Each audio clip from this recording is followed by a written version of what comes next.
जयपुर की पूर्व मेयर और कांग्रेस में लंबे समय से रहने वाली ज्योति खंडेलवाल ने आज भाजपा ज्वाइन कर ली है। ज्योति जी, किस तरह से देखा जाए आपका भाजपा को चुनाव से महज चंद दिन पहले ज्वाइन करना? देखिए, सबसे पहले तो मैं विश्व के सबसे मजबूत नेता आदरणीय प्रधानमंत्री नरेंद्र मोदी जी का, अमित शाह जी का, जेपी नड्डा जी का और हमारे प्रदेश प्रभारी अरुण सिंह जी का, सीपी जोशी जी का और वसुंधरा राजे जी का, राजेंद्र राठौड़ जी का, सभी नेताओं का बहुत बहुत आभार प्रकट करना चाहती हूँ कि उन्होंने अपने परिवार के सदस्य के रूप में मुझे जो है यहाँ पर सम्मिलित किया है।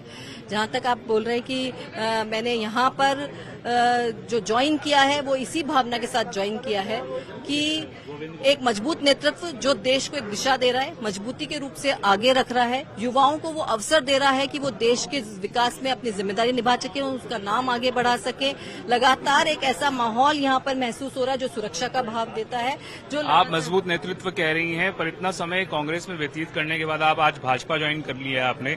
लोग तो सवाल पूछेंगे ना कि टिकट नहीं मिल रही थी कांग्रेस में इसलिए आप ज्वाइन कर रही हैं। मैं यूँ कहूंगी कि लगातार उन कार्यकर्ताओं की अनदेखी जो कि पार्टी की मजबूती के लिए निष्ठा और समर्पण के साथ काम कर रहे थे, ईमानदारी के साथ काम कर रहे हैं, उनकी उपेक्षा अगर होती रहे और अगर नेतृत्व उस उपेक्षा को देखता रहे और उस पर कुछ एक्शन न करे तो ऐसे में निश्चित रूप से पीड़ा होती है। और इससे पहले आपने भाजपा ज्वाइन कर ली है, सवाल ये भी उठ सकता है कि क्या विचारधारा कोई नहीं होती, केवल टिकट के लिए आप लोगों को लगता है कि अनदेखी हो गई है? विचारधारा निश्चित रूप से विचारधारा होती है। आपने मेरा महापौर का कार्यकाल देखा है, उस कार्यकाल में जनता के साथ जुड़ करके करप्शन के अगेंस्ट, धारा के विपरीत चल करके भी लोगों के हितों के काम करना, यही विचारधारा जो है वो मैंने हमेशा अपने अंदर महसूस की है। और उस विचारधारा की अगर आपको कमी वहां पर महसूस होगी तो आपको लगेगा कि आप अपनी क्षमताओं की अनदेखी कैसे हो रही है? देखिए, आप लगातार अगर पिछला समय देखेंगे, हम इतनी निष्ठा से, ईमानदारी से काम कर रहे हैं, लेकिन आप एज ए कार्यकर्ता कहीं रिकॉग्नाइजेशन नहीं दे रहे हैं, कहीं ऐसा महसूस नहीं कर रहे हैं कि ये कार्यकर्ता जो है पार्टी की मजबूती के लिए काम कर रहा है,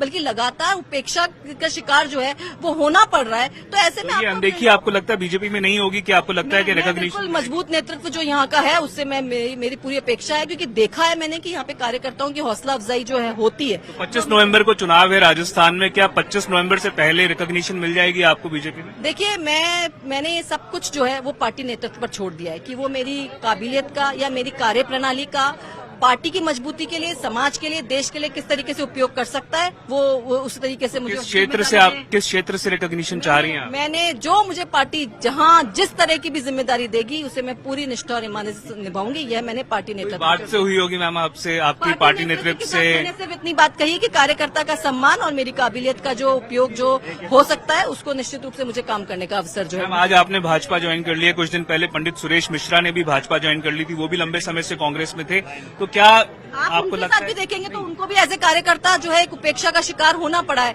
और यही वजह है। और खास तौर से जब हम देखते हैं, दूसरी तरफ हम बार बार जिन मुद्दों को उठाते हैं, चाहे वो महिलाओं के साथ होने वाले अत्याचार की बात करें, अगर हम उठा रहे हैं तो हम ऐसा लगता है जैसे कोई पार्टी की विरोधी गतिविधि, या हम युवाओं के साथ जो विश्वासघात हो रहा है लगातार पेपर लीक के मामले में, जब उठाते ऐसा लगता है जैसे हम पार्टी के अगेंस्ट काम कर रहे हैं। नहीं भैया, जनता के हित के काम है, आवाज उठानी पड़ती है। हम जनप्रतिनिधि हैं, जनता के साथ जुड़े हुए हैं, ग्राउंड पे काम करते हैं, तो जब आवाज उठाएंगे। ज्योति जी, आप कांग्रेस में रहने के साथ साथ सचिन पायलट की भी बेहद लॉयलिस्ट नेताओं में मानी जाती थी। आप उनके साथ कई बार मंच भी शेयर कर चुकी हैं। जो मुद्दे उन्होंने उठाए थे, पेपर लीक का मुद्दा उन्होंने उठाया, भ्रष्टाचार का, क्या आपको लगता है कि उन्होंने वो मुद्दे पीछे छोड़ दिए जैसे चुनाव करीब आया? मैं यही कह रही हूँ कि जहां हमको जो जनता जुड़े मुद्दे थे वो मैंने अपनी पार्टी में भी लगातार, जहां जिस मंच पर मैं मजबूती से उठा सकती थी, मैंने अपने पूरे प्रयास किए, पूरी निष्ठा के साथ, पूरी ताकत के साथ। कई बार तो ऐसा लगता था कि जैसे कोई हम पार्टी के नहीं हो और उसके बावजूद भी, लेकिन मैंने जनता की भावना से उन सबको उठाया। लेकिन अगर आपको लगातार ही अगर उपेक्षा सहन करनी पड़े, उन पर कोई एक्शन होता हुआ दिखाई न दे रहे, लगता है सचिन पायलट अडिग नहीं रहे, सचिन पायलट टिके नहीं रहे अपने मुद्दों पर? देखिए, मैं यूँ कहूंगी कि पूरी कांग्रेस पार्टी को अगर हम देखते हैं और पेपर लीक के मामले में अब जैसी स्थितियां और ज्यादा सामने आ रही हैं, तो पूरी पार्टी जो है वो दिखाई देती है भ्रष्टाचार के आखंड में डूबी हुई। दिखाई देता है कि कैसे युवाओं के साथ जो है उनके साथ विश्वासघात हुआ है। तो अगर ये सब चीजें, लोकतंत्र में जनता से बड़ा कोई नहीं, और जनप्रतिनिधि के लिए जनता की भावना से बड़ा कोई नहीं। मैम, भाजपा में पहले ही पहली सूची के बाद इतना विरोध हो रहा था, लोग कह रहे थे बाहरी नेता आ गए हैं। क्या आपको लगता है जो और नेता आप इंक्लूड किए गए हैं, आप लोगों को अगर टिकट मिलती है तो पार्टी के अंदर और ज्यादा विरोध हो सकता है? देखिए, मैं तो मेरी बात कह सकती हूँ। मैंने एज ए महापौर, यहाँ पे दुर्गेश नंदिनी जी मेरे साथ खड़ी हुई हैं। जब मैं मेयर थी तो ये चेयरमैन थी, और इन्होंने खुद ने भी महसूस किया होगा कि मैंने कभी सवाल ये कि अगर आपको टिकट मिलती है तो क्या पार्टी के अंदर विरोध बढ़ सकता है? मैं यही बात कर रही हूँ, मैंने कभी भेदभाव के साथ काम ही नहीं किया है। मेरी कार्यप्रणाली नहीं रही है। मेरी कार्यप्रणाली रही है सबको साथ लेकर के जो काम मेरे से जितना बन सकता है उसको मैं करूं।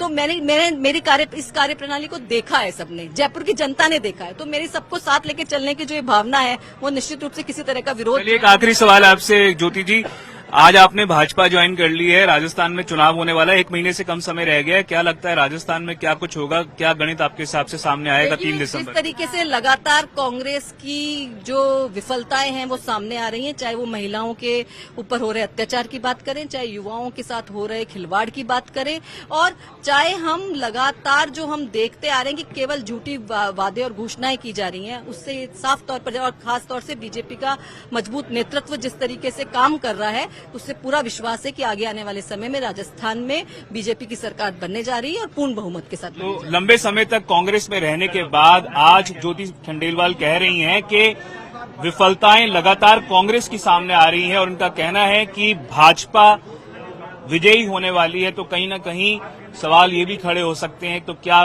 विचारधारा इन नेताओं के लिए कोई महत्वता नहीं रखती? क्या केवल टिकट के लिए ये लोग एक पार्टी को छोड़कर चुनाव से चंद दिनों पहले दूसरी पार्टी ज्वाइन कर सकते हैं? कैमरा पर्सन मनीष के साथ मैं देवंकुर वधावन, जयपुर आज तक।